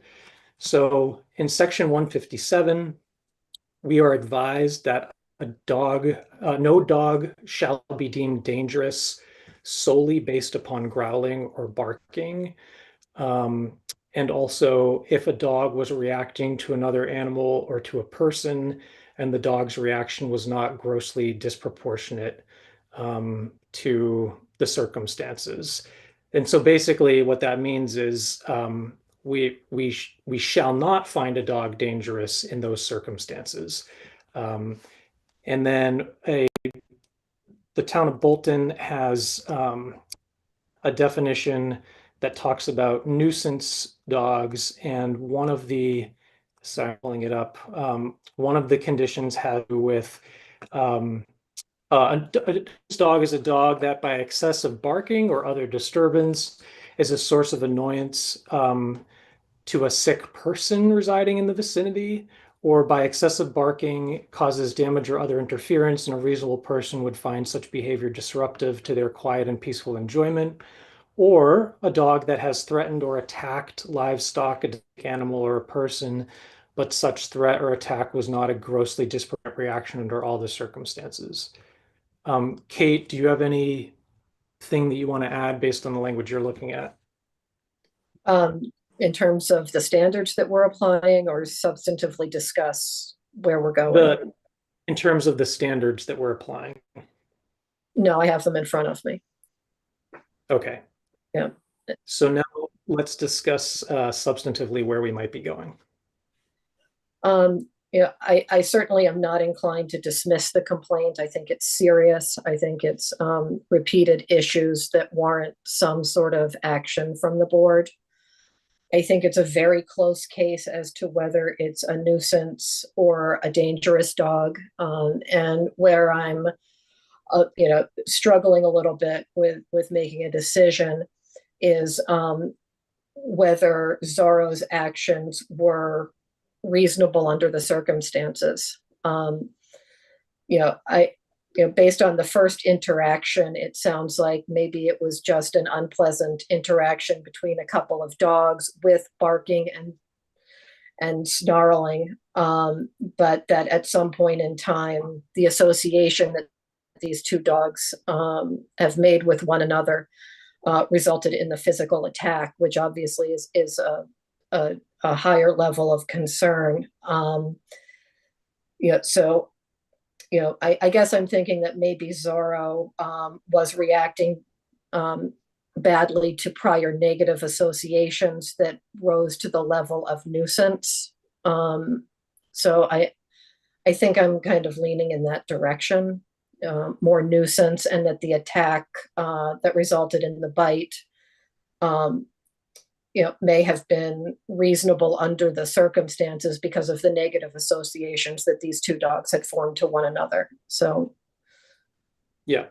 So If I may, No, at this point, No. I'm sorry. This is when the board deliberates and we don't take further testimony and comments. So I also don't think that we have the factual predicates for a finding of a dangerous dog in this situation. Although there was a bite, the record is ambiguous, quite honestly, as to which dog bit first. Each dog had a bite injury, but there is a history of repeated, reasonably perceived aggressive encounters. Zorro running off of property. So I do think there needs to be some remedial action. Um, I heard multiple people actually agree that Zorro should always be within the control of the owner, and that is a standard that we have in Bolton. People, if somebody is not able to keep their from running off of the property and onto a common way, then they need to take some action to make sure that doesn't happen. So some of the things that come to my mind is I think that if at any point Mr. Popescu or his family are walking Zorro in the neighborhood, Zorro should be on a leash when he's off property so that he doesn't run ahead to other dogs. I also think, if I understood what Mr. Popescu was saying, Zorro won't be let into the yard or the yard that has frontage. As to the backyard, I think we should consider an order that at this point would allow for either leashing or an electric fence. But I will say that I kind of want to hear from Kate too, because it's a physical barrier is a pretty big step, but it's something that obviously we would have to reconsider as a board if another incident were to happen. Kate, so what are your thoughts? Yeah, I am a little skeptical of the electric fence, especially since Zorro has been trained with a shock collar, which has had questionable results. So I really would be concerned of any sort of future issues if the electric fence was unsuccessful.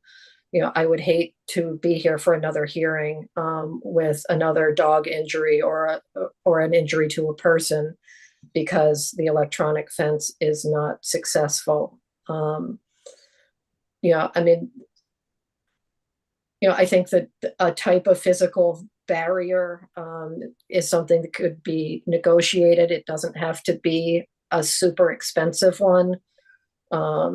It could just be something that adequately contains Zorro to his play area. And my thought would be anytime that he is outside of that play area, either in the open parts of the yard or anywhere else in public, he should be leashed. Sorry, you froze for a second. Can you just repeat that last part? That he should be able to play in a fenced-in area, and that anytime that he is outside of a fenced-in area on his own property or anywhere else in public, he should be leashed. Okay. So I would invite Marie, our town administrator, to chime in terms of the level of specificity, because I know that we have to craft an order that is quite specific. But first, I think, can we vote on the finding of a nuisance dog? I will make a motion to find that Zorro is a nuisance dog. Okay, and I will second that motion. Roll call, Kate? Yes. And I'm also a yes. And then on the specific detailed remedial measure, Kate, I believe you said the conditions are 1, related to a leash, which is that whenever Zorro is being walked off property, he needs to be leashed. Yes. And 2, that the Popescus should erect a physical fenced area for Zorro to play in. I guess either that or he has to be leashed on property. If they want to agree to leash him on property at all time, which doesn't sound very fun for the dog. But if they elect not to, if they don't want to build a fence, then I would think he would have to be leashed all the time. But I'd rather see him have a fenced in area where he can play. So I don't know if we can craft a remedy that gives an alternative. Do we have to instruct that a fence be built on their property, or could they elect not to and elect to just keep him leashed? Marie, do you know? I believe you can just restrict it to under, physically controlled, but I'm searching right now. This is my looking through MGL. The thing is, with a finding of nuisance, we have a lot more remedial flexibility. So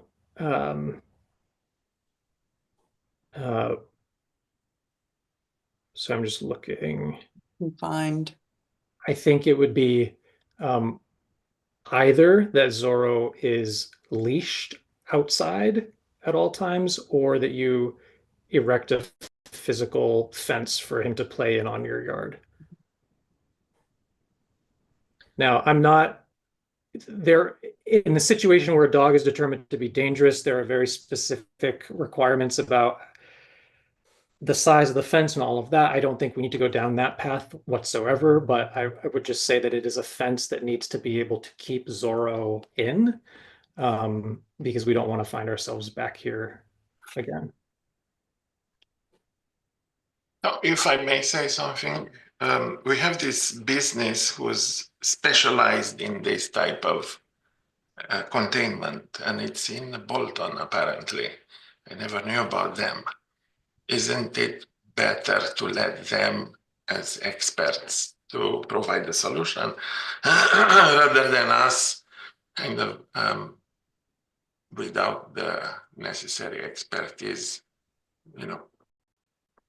somewhat forcing a solution?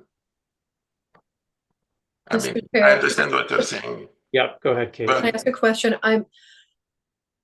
I'm thinking if we required a fence to be built, Mr. Popescu could still try erecting an invisible fence within that physical enclosure to see if it's successful with training Zorro, but there would still be the outer fence. And would he be able to come back to us at a future point in time to request that we allow the fence to be taken down? Does that make sense? I think what I'm asking. Yeah, honestly, I think the way that I would like to, I think the cleanest way for us actually to handle this in a way that's workable and hopefully avoids this issue from coming back would be to require a fence. I think we can allow Mr. Popescu to consult with the electric fence company, but if he comes off at the property again, then we will be back here with a physical barrier.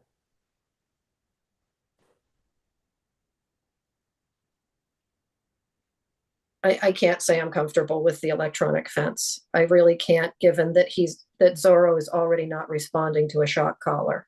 The shock collar is a different build, has different characteristics. So this is the again a much more advanced, let's say more professionally guaranteed solution. So I appreciate your comments, sir, but I am trying to consult and deliberate with Mr. Boyle. So thank you. Sorry, I'm just looking at some additional language. So Kate, your suggestion was have a physical barrier, and then they can try out to see whether the electric fencing works, and then potentially come back for a modification.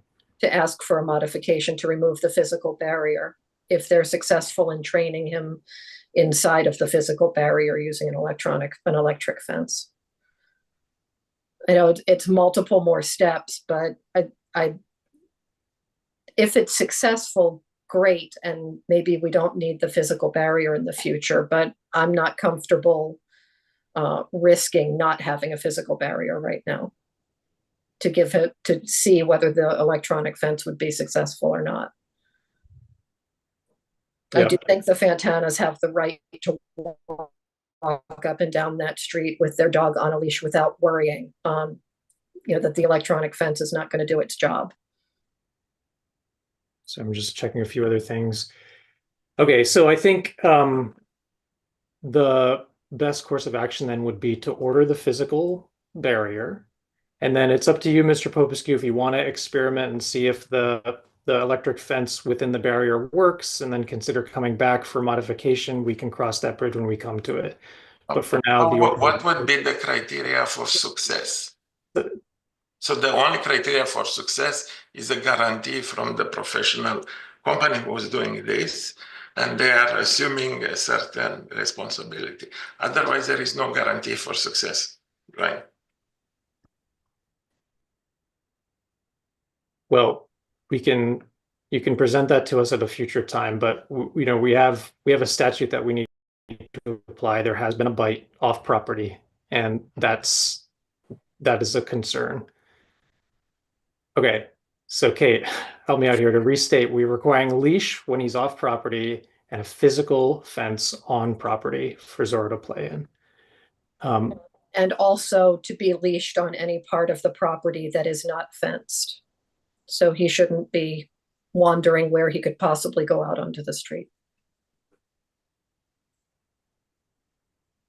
Okay.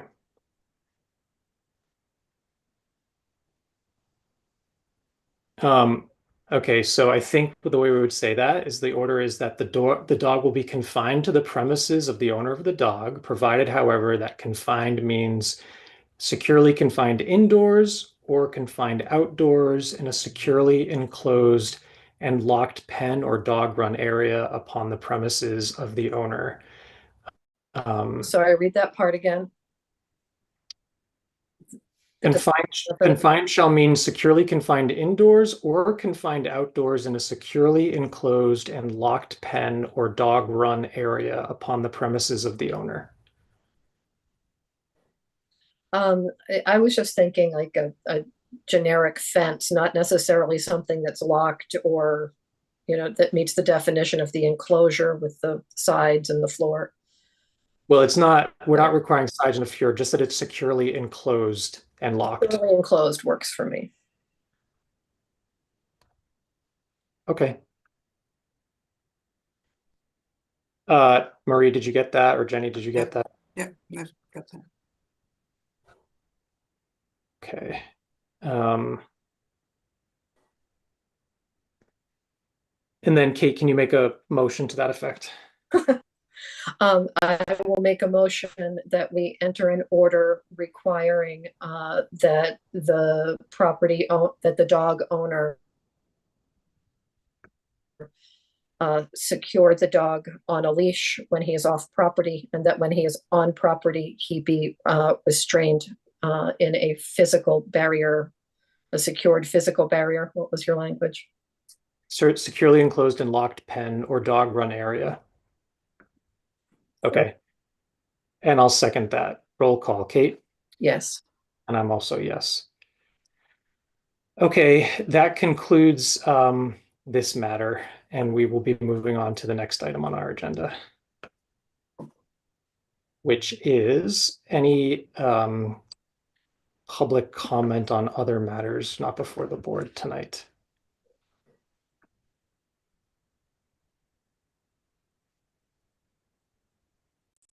Okay, seeing none. Maria, just wanted to circle back.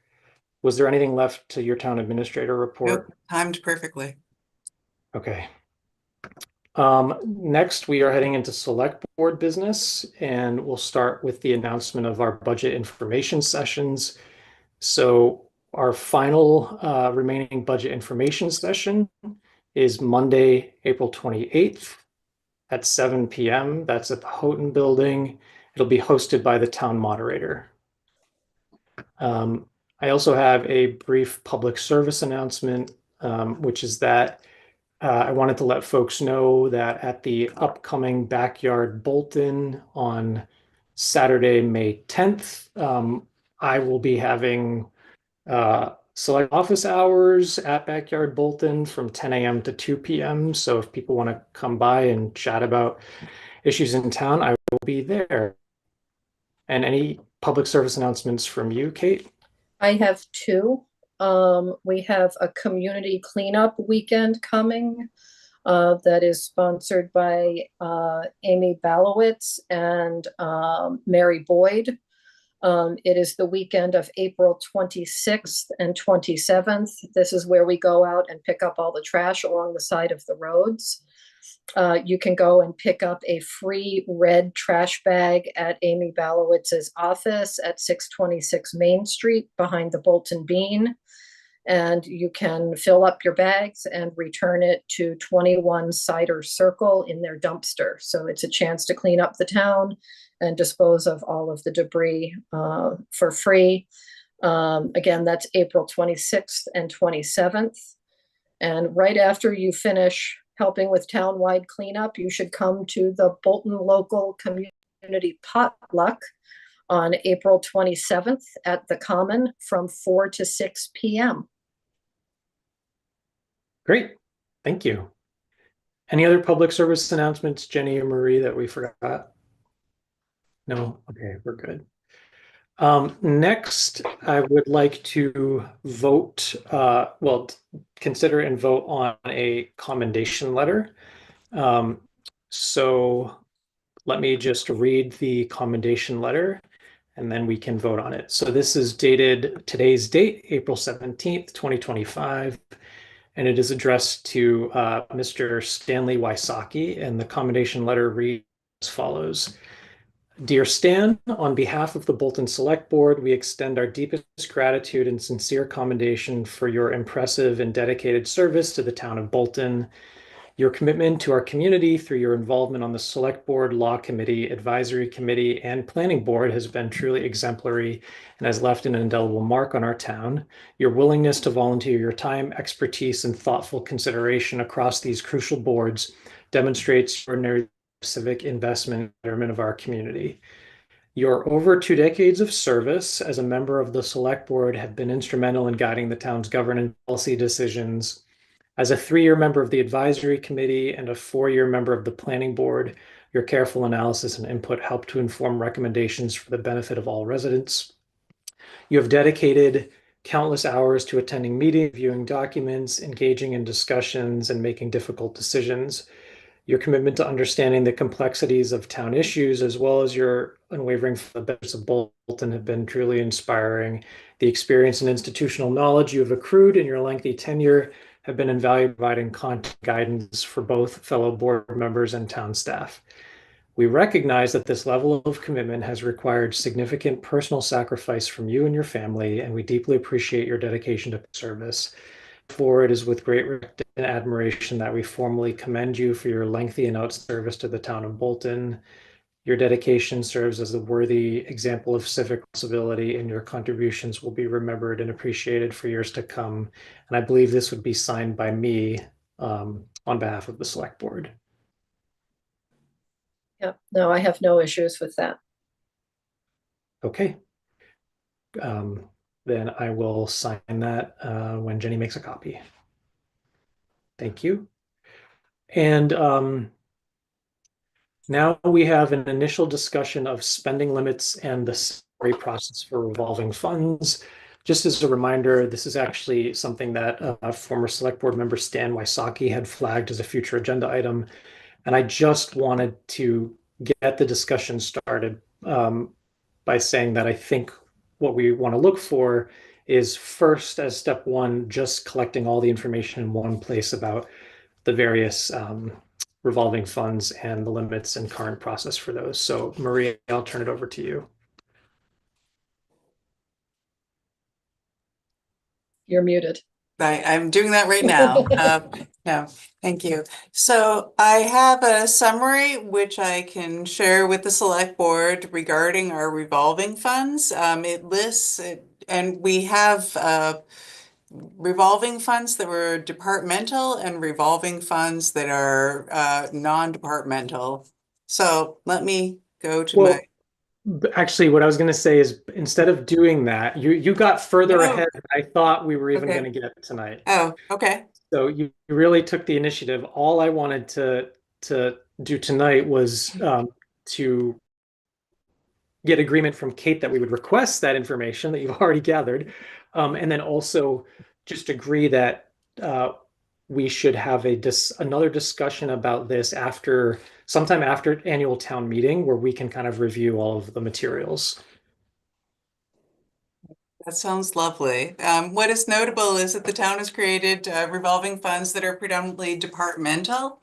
There is an article in the upcoming town meeting that sets the maximum amount expendable, Article 6. But to follow up Brian's point, we wanted to also understand if there should be a change potentially of authorized signatory at some future town meeting. And I have some preliminary information, should you decide to do this, that I'm happy to share immediately. Okay, Kate, what's your pleasure? I don't mind hearing about it right now. I know it's a little bit of a late meeting, but I think this is stuff that we've just got to get into, and we may as well do it if Marie's got it at hand. Okay, sounds good. All right, this is a quick summary for the town's revolving funds, the ones that will be also appearing in the warrant booklet. As you can see, these are predominantly started at town meetings. The web-based municipal software has the town administrator as the sole signatory. This is based on a fee surcharge from permits. The cadet coordinator, there we go, has the fees paid by adults for the cadet program because the town of Bolton covers the fees paid for by younger participants. The COA fund covers the fares and reimbursements for MART, Park and Rec, field and park usage, program fees, and then the Advanced Life Support ALS is the fees and reimbursements for ALS services. Within the warrant booklet, there's also a listing for the tax title. This is not a departmental revolving fund and just continues rolling forward to offset expenses associated with the tax title process. The spending limits at present with the signatories are as shown. This actually is an increase for the cadet program, which had formerly been $5,000. So this is the post-town meeting. I'm being a positive thinker here. There had been discussion at earlier select board meetings about adding additional signatories as a check and balance, which would obviously be at the pleasure of the board for a closer amount of control. The town accountant does have reports for every fund with every single transaction. And would the signatory change, I'm sorry if you already said this, would the signatory change that would have to come before town meeting if we were to make any changes to that? The signatory change would have to come before town meeting. Okay. Thank you for that. Kate, questions? No, thank you. I understand that much better now. Okay. The next up is I just wanted to have a brief discussion regarding key elements of the path forward after the override vote. Before we get into this, I just wanted to say, I really appreciated how many residents came out last week to the information session at the school and then also another one at the library. I thought had some really good questions about just trying to paint a picture of what comes next, right? So let's say the town meeting approves the budget and then votes the following week to approve the override. What is the path forward? And so Just wanted to share some thoughts for discussion with you, Kate, as part of a public conversation about what the elements of the path forward would look like. So I'm going to share my screen briefly. And can you see this, this slide deck? Yep. So basically what I was thinking is that the path forward would have four sort of key elements or guiding principles. The first is increasing and diversifying revenue sources, because the questions about revenue came up quite a bit. Number two is to continue to explore savings and other efficiencies. Number three would be to seek agreement on what we might call revenue sharing principles with the Neshoba Regional School District representatives. And then four would be improving the select board meetings as a venue for public information and participation. And then I just wanted to briefly delve into each of those a little bit. So in terms of increasing and diversifying revenue sources, I think we can be more aggressive, especially in cooperation with the advisory committee in sharing revenue projections and assumptions for outgoing years, whether it be 5 years or 10 years. Also in collaboration with the Economic Development Committee and the Planning Board and others, really to prioritize the economic development recommendations that are in the master plan. And so for folks that may be curious, we have the updated master plan on the town's website. There's a whole chapter regarding economic development and several recommendations at the end, so we could prioritize digging into those. Continue coordinating strategic development opportunities on key land parcels within town, and then also assess and address the issue of commercial and industrial property vacancies. Kate, any additions or comments on that slide?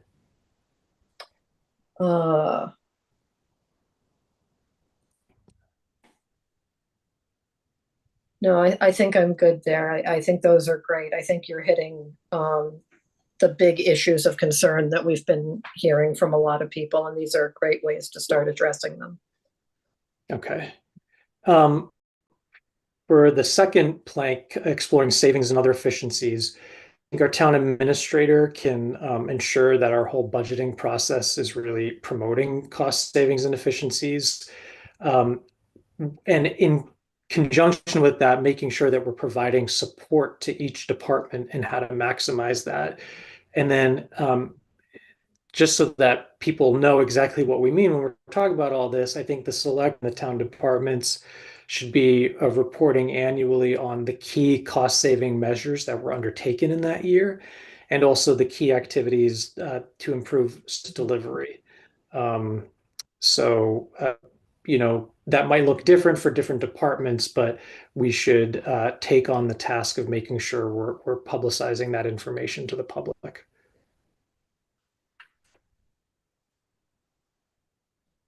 In terms of establishing revenue sharing principles with the district, I think we need to maintain a shared understanding of how the town has the hardwired constraints of Proposition 2.5 and how that interacts with the school's budgeting process. We should certainly meet prior to the budget season to discuss the fiscal outlook and budget parameters.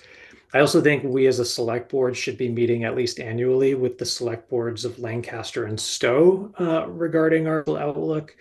And then really take agreement with our elected school committee representatives about how we share the town's new revenue in a given year. Because we know that there's only so much to go around, and we should have some principles about how that gets allocated.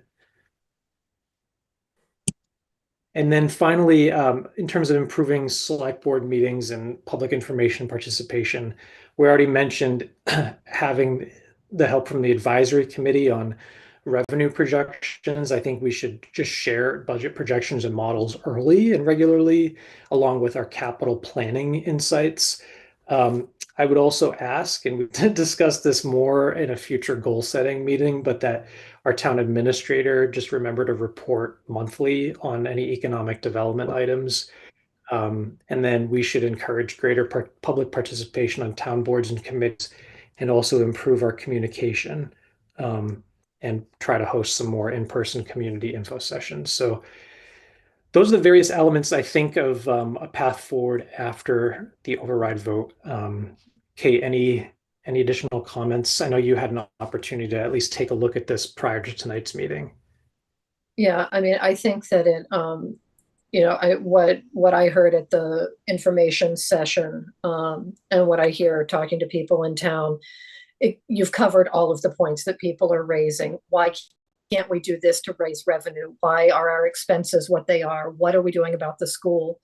And I think that it's really important that we be out front talking about it loudly in venues where people can see it, hear it, ask questions.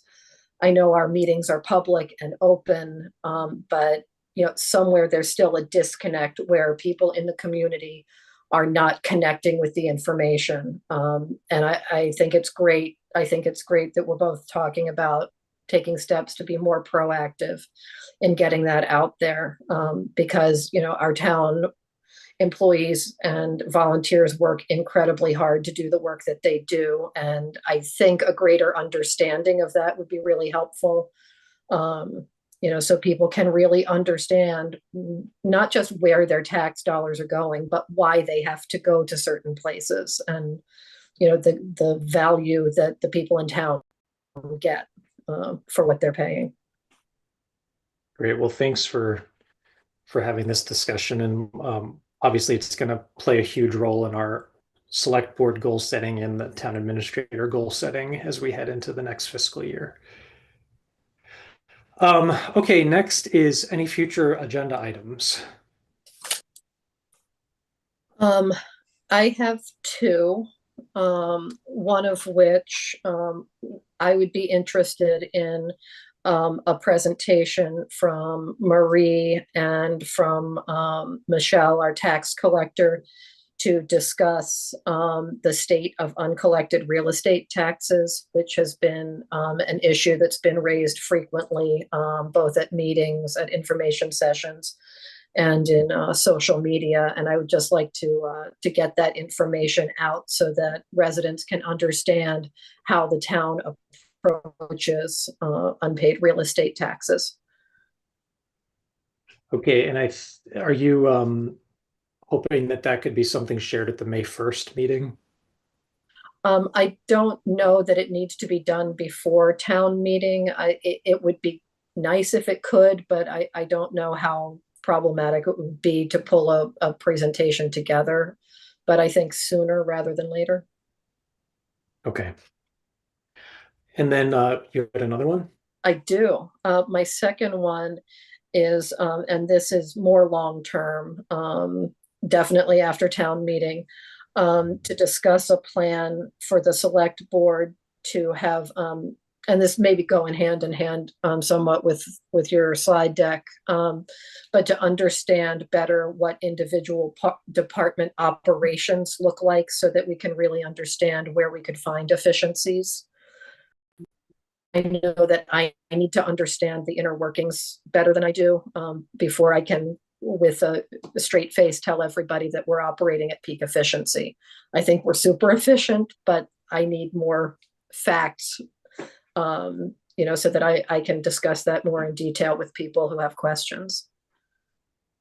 Okay. Sounds good. Reviewing and discussing future meeting dates. Thank you, Jenny, for sending along the list. This was the list of dates after annual town meeting that would get us through the end of the calendar year. Kate, did you have an opportunity to review them? I have literally nothing going on, Brian. I can meet all of them. Okay. They actually all looked great to me. I was joking. I was like, Jenny must know when I'm taking vacation this summer because none of the select board meetings are on those dates. So yeah, I think could you make a motion to approve the proposed future meeting dates? I will make a motion to approve the future select board meeting dates as set forth in our packet. And she's showing them right there on the screen. Okay, and I'll second that. Roll call, Kate, Yes. and I'm also a yes. Thank you, Jenny. Um, select board reports. I have no select board report. I also have none. A vote to approve bills / payroll warrants W25-21. I will make a motion to approve bills, payroll warrants, W25-21. And I'll second that. Roll call, Kate, Yes. and I'm also a yes. And then we do have a slew of minutes, open session minutes. Thank you, Jenny, to review and approve. So would you mind just unmuting yourself and talking us through them as your screen share? They are vacuuming town hall, so I will try, but No, maybe we can't hear it at all. Okay, great. Well, that's good. I can barely hear you, but let me open up that folder.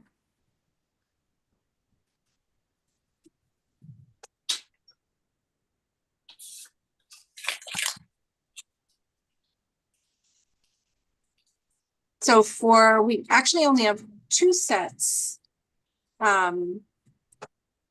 minutes for regular session, the March 13th and the March 27th. There was also there's also the AI version from the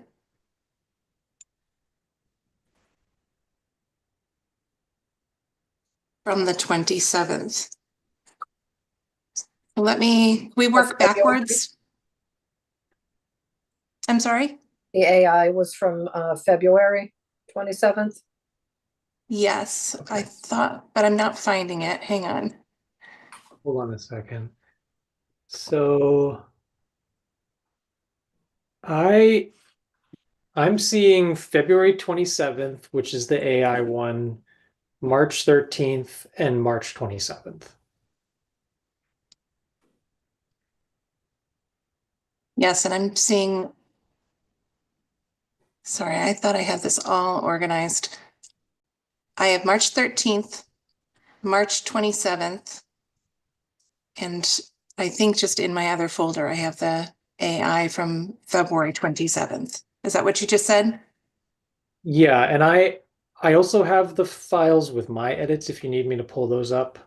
I have those I made all the edits. Were there edits to the AI version of 227? Uh, Oh wait, here it is. There were just a AI. handful. Yep, I have those as well. Okay. Okay. Well, let's start there. We'll go in chronological Where order. shall we start? February 27th. Let me share those now. Kate, did you have changes to the AI version, or is that the set that you said you wanted to hold off on? I don't think I have any changes to those. I sent you all the changes Okay. that I had the other day. Great. So let me open these. Oops. Share.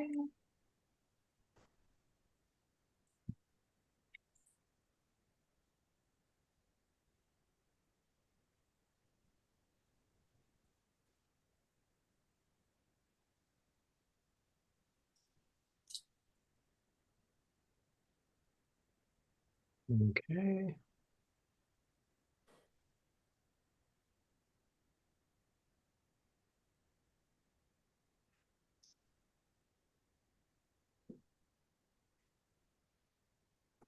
I'm good with these. Yep. I'll make a motion to approve the minutes of February 27th, 2025. Second. Roll call, Kate, Yes. and I'm also a yes. I'm just going to put a note that AI all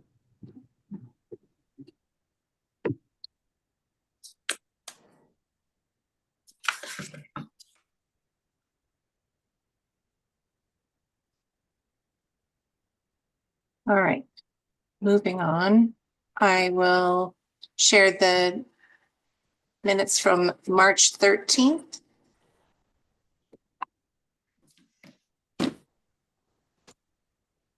And I've consolidated changes I received from both of you on these.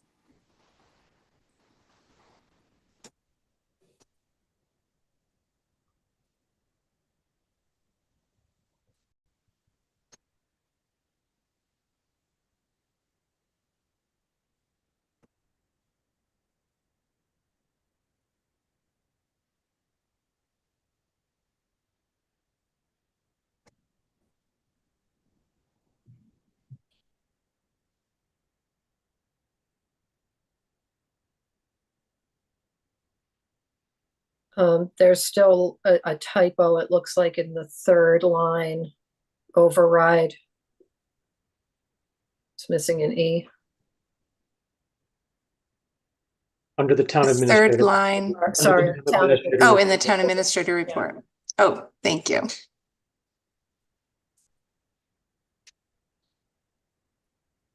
And another one. Okay.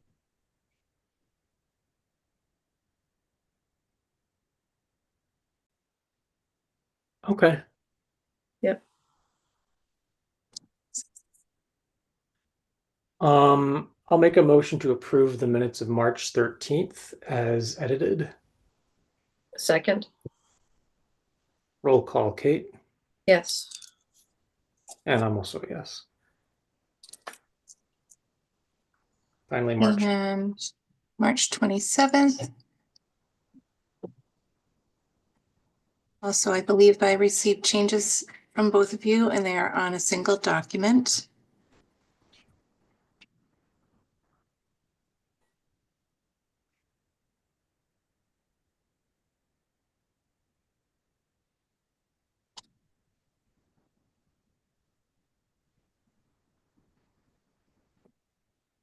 Okay.